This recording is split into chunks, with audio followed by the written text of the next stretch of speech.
In the London suburbs, an ordinary house. But for the women who live here, it's a lifeline.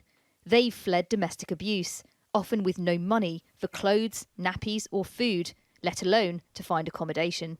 I came here because I was scared. My husband was beating me, he was hurting me, and I couldn't find any help.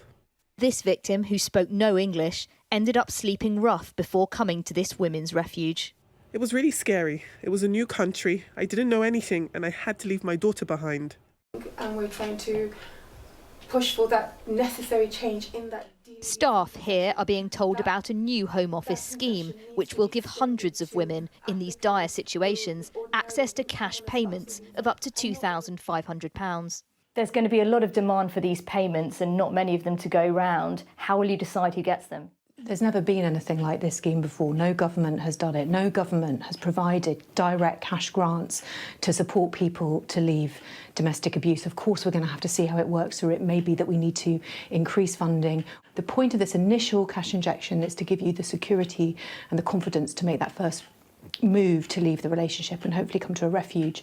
And after that, there's a more substantial amount of money that's available to help you get back on your feet, so to pay for your first few months of rental in a new accommodation, to help you look for a job. For some, it could make all the difference. It's a very good idea. When you can buy things, you feel more confidence. I would do a course. It's a start. The scheme will be rolled out across England and Wales through women's aid charities. A pilot last year for 600 people prevented some women going back to abusive relationships. For those in the worst of circumstances, the chance of a way out. Tamara Cohen, Sky News.